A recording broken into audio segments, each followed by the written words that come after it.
तो साथियों नमस्कार। आशा करता हूँ कि आप सब बहुत अच्छे होंगे। मित्रों, साहित्य की इस परंपरा में, आलोचकीय परंपरा में, हिंदी आलोचना में, आर्ष आलोचना की परंपरा में, रामचंद्र शुक्ल की आलोचना परंपरा में एक नाम नया जुड़ा है।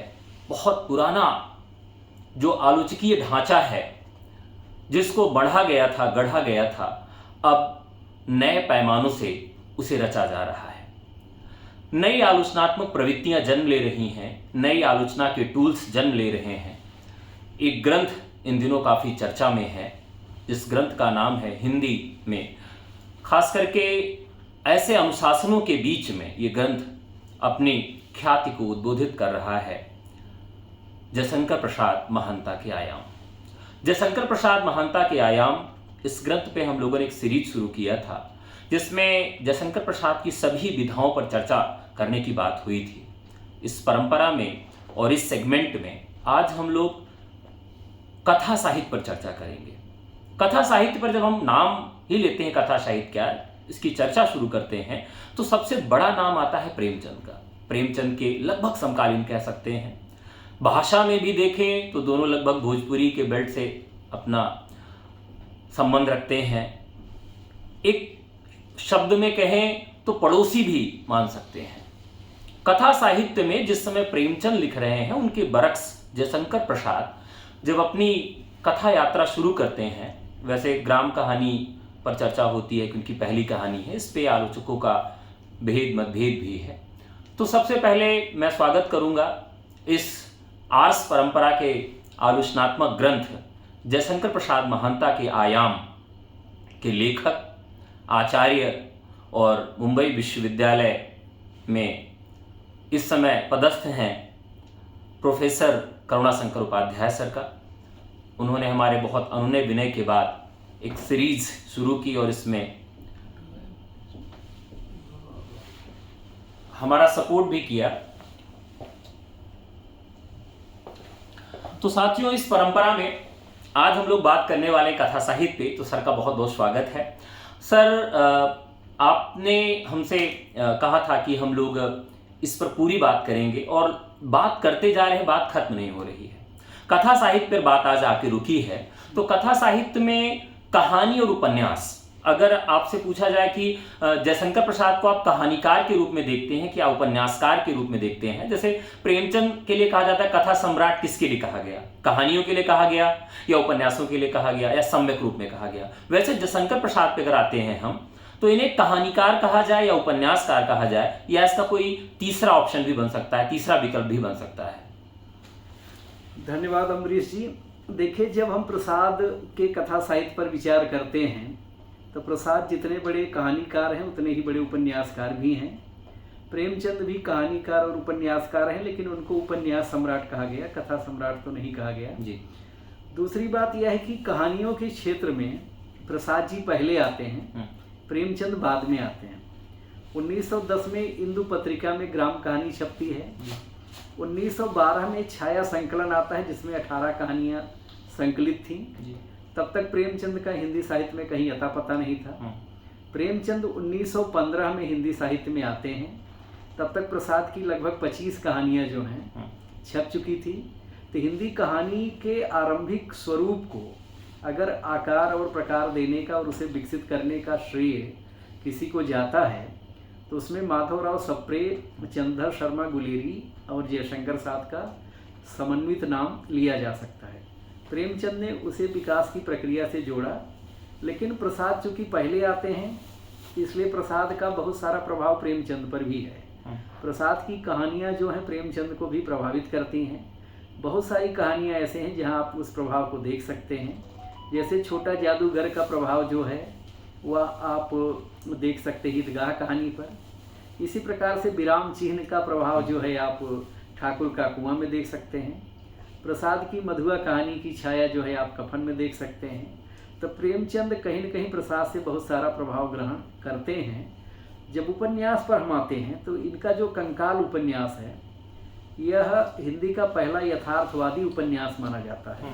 और इसमें जिस ढंग से इन्होंने भारतीय समाज की तत्कालीन स्थिति को और सामाजिक सांस्कृतिक व्यवस्था को हमारे सामने रखा है, वह प्रेमचंद के बस की बात नहीं थी और ये बात प्रेमचंद ने भी कहीं न कहीं स्वीकार किया है। इसमें इन्होंने न केवल तत्कालीन समय, समाज और जीवन जगत का चित्रण किया है, अपितु जो प्रवृत्ति और निवृत्ति का द्वंद्व है, जो आदर्श और यथार्थ का द्वंद्व है, जो देह और गेह में धंसने वाली बात है वह है, और राष्ट्रीय सांस्कृतिक चेतना किस प्रकार से कथा साहित्य में आकार ग्रहण कर सकती है, वह प्रसाद के कारण ही संभव हुआ। प्रसाद राष्ट्रीय आंदोलनों की चर्चा भर नहीं करते, बल्कि उसके माध्यम से भारतीय स्वाधीनता की लय को पुनर्स्थापित करने का और उसे बल प्रदान करने का कार्य करते हैं। प्रेमचंद के यहाँ केवल स्वदेशी आंदोलन हो या गांधीवाद से प्रभावित आंदोलनों की चर्चा है, लेकिन जिस प्रशस्त राष्ट्रीय चेतना की बात प्रसाद के कथा साहित्य में आती है, वह प्रेमचंद के यहाँ नहीं है।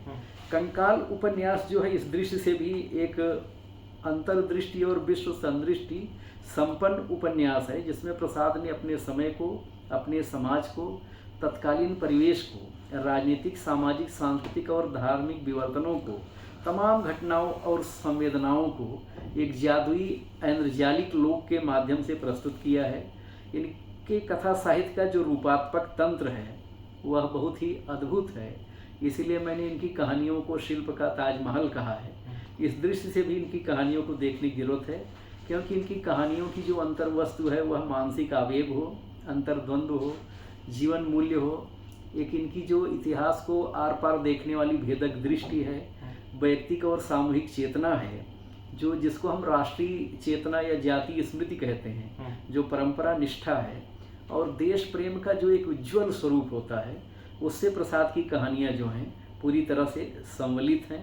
इनकी कहानियाँ न केवल मनुष्य के अंतर्जगत और मनोजगत का चित्रण करती हैं, बल्कि अंतर्द्वंद्व, विशेष करके नारी अंतर्मन की इतनी गहन पड़ताल करने वाला दूसरा कथाकार आपको नहीं मिलेगा। एक और मज़ेदार बात आप देखेंगे कि मानव मन को किस ढंग से विकसित किया जा सकता है, उसका उन्नयन कैसे किया जा सकता है, उसे भारतीय ज्ञान परंपरा, जातीय बोध और राष्ट्रबोध से कैसे जोड़ा जा सकता है, इनकी कहानियाँ वह भी करती हैं। इनकी कहानियाँ अपनी कवित्वपूर्ण भाषा और अलंकृत रूपात्मक ढांचे और कल्पनात्मक छवियों से ओतप्रोत होने के कारण जिस प्रकार का एक अत्यंत भव्य और मनमोहक चित्र प्रस्तुत करती हैं, और जिस ढंग से उसमें देश प्रेम का एक प्रकर्ष देखने को मिलता है, जिस प्रकार के नाटकीय संवाद आते हैं, वह कहीं न कहीं इस क्षेत्र में इनके अवदान को बहुत अविस्मरणीय बना देता है। जिस प्रकार से इनकी आकाशदीप कहानी है, तो उसी प्रकार से मैंने इनको हिंदी कहानी का आकाशदीप कहा है। जिस प्रकार से आकाशदीप जो है टिमटिमाते हुए समुद्र से आने वाले नाविकों को मार्ग दिखाता है, तो वैसे प्रसाद जो है हिंदी कहानी के आकाशदीप हैं और हिंदी कथा साहित्य को मार्ग दिखाने का कार्य कर रहे हैं। इस दृष्टि से भी इनको समझने और देखने की ज़रूरत है। जब हम इनके उपन्यास पर आते हैं फिर से, तो आप देखेंगे कि इनका जो दूसरा उपन्यास है तितली जो है तत्कालीन सामाजिक, सांस्कृतिक और राजनीतिक व्यवस्था पर आधारित उपन्यास है। यह उस समय की कोई भी ऐसी समस्या नहीं है जिसको अपने भीतर बहुत सार रूप में न चित्रित करता हो। प्रेमचंद का गोदान जो है तितली का ही बृहद संस्करण है। तितली में वह सारी समस्याएं सार रूप में आ गई हैं, जिसको गोदान एक महाकाव्य रूप में प्रस्तुत करता है। तो प्रेमचंद कहीं न कहीं तितली के प्रभाव संदर्भ से पूरी तरह से बच नहीं पाए हैं, यह देखने की ज़रूरत है। तितली में चाहे राष्ट्रोद्धार की बात हो, चाहे ग्रामोद्धार की बात हो, चाहे सामाजिक सुधार की बात हो, जो भी प्रश्न तितली में आए हैं वह कहीं न कहीं जिसे कहें कि प्रेमचंद के गोदान में आते हैं। तो प्रसाद किस ढंग से प्रेमचंद को प्रभावित करते हैं, इस पर नए सिरे से विचार करने की जरूरत है, और हमने अपने ग्रंथ में काफ़ी विस्तार से इस पर विचार किया है। प्रसाद का जो तीसरा उपन्यास है इरावती, मेरी दृष्टि में वो सबसे महत्वपूर्ण उपन्यास है। वह 86 पृष्ठ ही लिख पाए थे, लेकिन उसके माध्यम से इन्होंने जिस महाकाव्यात्मक विन्यास को प्रस्तुत करने का प्रयास किया है वह अद्भुत है। उसे 12 खंडों में लिखना चाहते थे।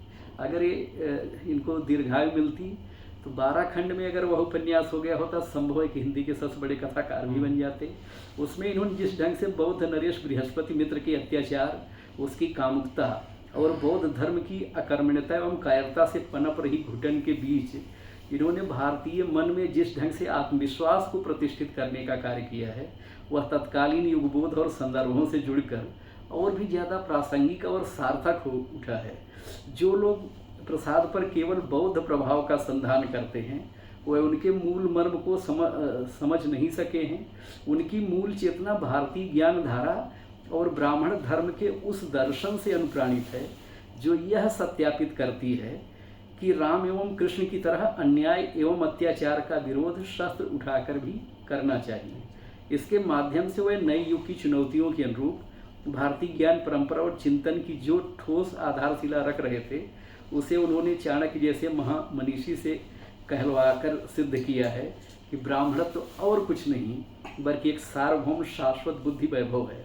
प्रसाद जी ब्राह्मण धर्म के आत्मवाद के बहाने सर्वसमतावाद की प्रतिष्ठा करते हैं।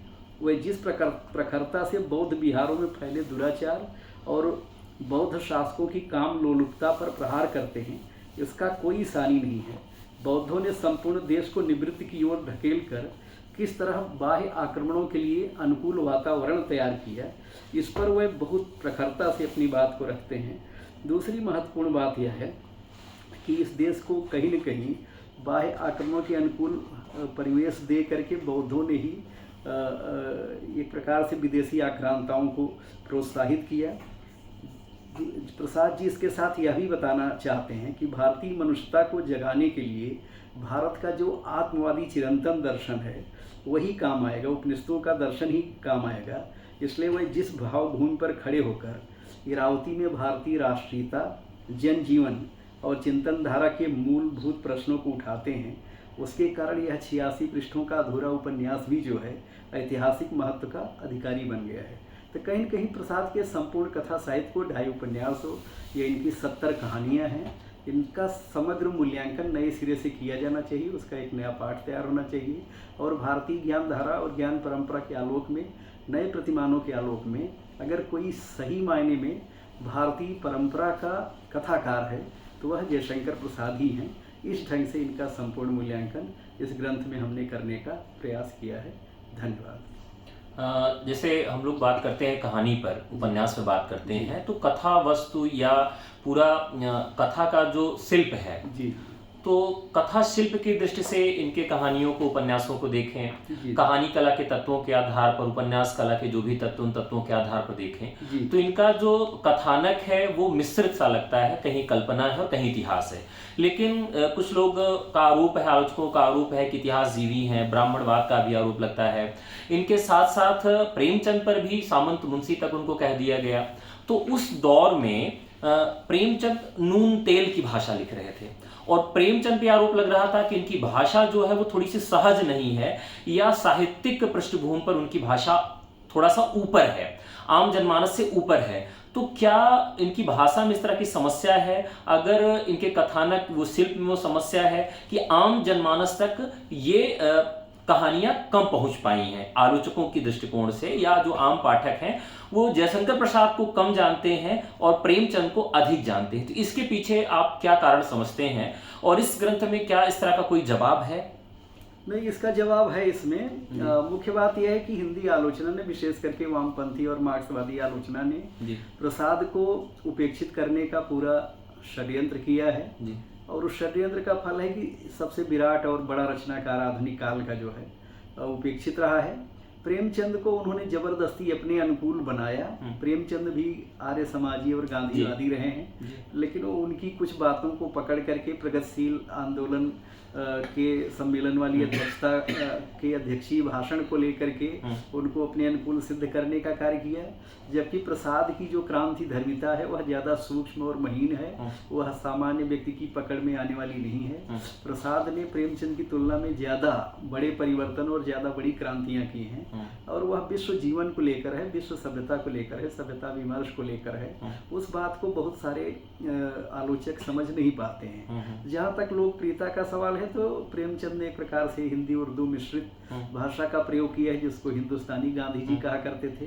तो वह तुलनात्मक दृष्टि से प्रसाद की तुलना में सरल है, लेकिन प्रसाद हिंदी के रचनाकार हैं। इन्होंने हिंदी में मिलावट को स्वीकार नहीं किया, इसलिए इन्होंने परिष्कृत और प्रांजल और मानक हिंदी का सर्वत्र प्रयोग किया है। हिंदी संस्कृत की एक प्रकार से उत्तराधिकारिणी है, तो संस्कृत निष्ठ हिंदी ही जो है उसके माध्यम से उसका एक शुद्ध और परिष्कृत रूप विकसित हो सकता है। प्रसाद जी यह बताने का कार्य करते थे, इसलिए वह अपने कथात्मक साहित्य में जो है जिस ढंग से कलात्मक सौष्ठव रचते हैं, जिस प्रकार के का काव्यात्मक बिंब प्रस्तुत करते हैं, जिस प्रकार की मसृण और आप कह सकते हैं कि कोमल कांत पदावली का प्रयोग करते हैं, वह अन्यत्र दुर्लभ है। इसके अलावा आप देखेंगे कि चाहे अंतर्दर्शन हो, चाहे भावोद्रेक हो, चाहे अंतर्द्वंद्व हो, चाहे कथा सूत्रों को भाव वैभव और कल्पना शक्ति के साथ, कल्पना प्रवणता के साथ, कल्पनात्मक मोहक छवियों के साथ प्रस्तुत करने की बात हो, वह प्रसाद के यहाँ अद्भुत है। प्रेमचंद के समानांतर जिस ढंग की कथा भाषा प्रसाद जी रचते हैं, वह अपने आप में एक अनुकरणीय आदर्श है। प्रेमचंद भले ही तुलनात्मक दृष्टि से अधिक लोकप्रिय बनाए गए हों, लेकिन प्रसाद ज़्यादा टिकाऊ हैं, ज़्यादा कालजयी हैं, क्योंकि इनके पास जो क्षमता है वह मानव की मूल प्रवृत्तियों, भारतीय ज्ञान परंपरा और भारतीय दार्शनिक पद्धतियों को समझने के कारण जिस ढंग का विराट चित्र और सूक्ष्म से सूक्ष्म चित्र अपनी कथा के माध्यम से, अपनी कहानियों के माध्यम से, कथा संदर्भों के माध्यम से प्रस्तुत करते हैं, वह प्रेमचंद के यहाँ नहीं मिलेगा। इस दृश्य से इनको देखने की जरूरत है। जहाँ तक यथार्थवादी शिल्प का सवाल है, तो प्रसाद ने प्रेमचंद से भी बढ़ करके यथार्थवादी शिल्प का प्रयोग किया है। वो चाहे कंकाल हो, चाहे इनकी कहानी गुंडा हो, बधुआ हो, आधी हो, ममता हो, भिखारीन हो, विराम चिन्ह हो। प्रसाद जी ने ही पहले यथार्थवाद को परिभाषित किया कि लघुता के प्रति साहित्यिक दृष्टिपात ही यथार्थवाद है, तो वह भी आप इनकी कहानियों में देख सकते हैं। तो ऐसी बहुत सारी चीज़ें हैं जिसको नए सिरे से देखने की जरूरत है। मैंने यह बताने का प्रयास किया है कि प्रेमचंद को ही नहीं बल्कि प्रसाद जैनेन्द्र को, इलाचंद्र जोशी को, अज्ञे को, मोहन राकेश को, निर्मल वर्मा और उदय प्रकाश तक को प्रभावित करने का कार्य करते हैं। प्रसाद की अपनी एक परंपरा जो है चलती है, और चूंकि ये बहुत ही अत्यंत गहन और महीन रचनाकार हैं, तो इनकी पड़ताल अंतर्दृष्टि और विश्व संदृष्टि के बगैर संभव नहीं है। इसलिए इनके कथा साहित्य में जो शिल्प का लालित्य है, उसमें निहित जो लोक मंगल का भाव है, जो देश प्रेम है, जो समाज सुधार है, विश्व मानवतावाद है, उसके माध्यम से जो ये कथा साहित्य का एक नया पाठ तैयार करते हैं, वह अन्यत्र दुर्लभ है। इनकी कहानियाँ इस बात का प्रमाण है कि आवेग प्रधान भाव दशा और विस्फोटक शैली भी एक खास सीमा के बाद नियमित एवं मर्यादित हो जाती है। इनकी कहानियों को रोमांटिक कहा गया, लेकिन अपनी रचनात्मक उपलब्धि के चरम शिखर पहुंचकर ये कहानियाँ क्लासिक हो गई हैं। इसलिए मैंने इनके शिल्प को क्लासिक कहा है। इनका शिल्प व्यक्तित्वशील है, जो क्षण क्षण अधीर, क्षण क्षण पिपासित, जिज्ञासु, साहसिक, आंतरिक अनुभव से समृद्ध और वैचारिक क्षुब्धता से भरपूर है। इनकी कहानियाँ जो हैं पत्थर की कठोर साहसी चट्टानों को फोड़कर निकलने वाली निर्झरणी का तुमुल नाद है। यहाँ चित्र काव्य की मूर्ति विधायनी कल्पना, मनोवैज्ञानिक अंतर्द्वंद, यथार्थ निरूपण का संभाव्य अथवा आदर्श बिंब, गहन दायित्व बोध, भाषिक अनुप्रयोग और शिल्पगत सौष्ठव अपने कलात्मक उत्कर्ष के सर्वोच्च शिखर तक ले जाता है। इस दृश्य से इनके संपूर्ण कथा साहित्य में मनुष्य की चिरंतन भूख मिटाने की क्षमता है। अतः इनका महत्व जो है अक्षुण्ण है, उसकी कालजयता असंदिग्ध है, इसीलिए उसकी प्रासंगिकता हर युग में बनी रहेगी। सर, एक अंतिम प्रश्न है कि विश्व कथा साहित्य, जिसमें बहुत सारे अनुशासन हैं, बहुत सारी भाषाएं हैं, और उसमें आप जयशंकर प्रसाद को कहाँ पाते हैं? देखिए, हिंदी के जो सबसे बड़े कथाकार हैं उनमें प्रसाद हैं, और विश्व के जब हम 20 सबसे बड़े कथाकारों की चर्चा करेंगे तो वहाँ भी प्रसाद रहेंगे। प्रसाद का जो देह है उसको बहुत जिसे कहें कि गहराई से समझने की जरूरत है। प्रसाद बहुत बौद्धिक तैयारी और अंतर्दृष्टि की मांग करते हैं। प्रसाद के किसी भी लेखन को आप बहुत सामान्य ढंग से समझना चाहें तो नहीं समझ सकते हैं। इसलिए आलोचकों में चूंकि उस ढंग की बौद्धिक तैयारी नहीं थी, उनके पास अंतर्दृष्टि और विश्व संदृष्टि का अभाव था, जिसके कारण वे प्रसाद को सही ढंग से समझ नहीं पाए। जो व्यक्ति वैदिक ज्ञान परंपरा को, वेदों को, उपनिषदों को, ब्राह्मण ग्रंथों को, रामायण महाभारत को, कालिदास, भारत, विभवभूति और भास को पढ़ेगा, जो जायसी, तुलसी, सूरदास को पढ़ेगा, वही जो है प्रसाद को समझ सकता है। तो पूरी ज्ञान परंपरा का जब संश्लिष्ट रूप एक रचनाकार में आता है तो उसको समझने के लिए जरूरी है कि आपके पास उस ढंग का बोध हो, उस ढंग की दृष्टि हो। और प्रसाद को जब तक हम उस दृष्टि से नहीं समझेंगे तब तक उनके साथ न्याय नहीं कर पाएंगे।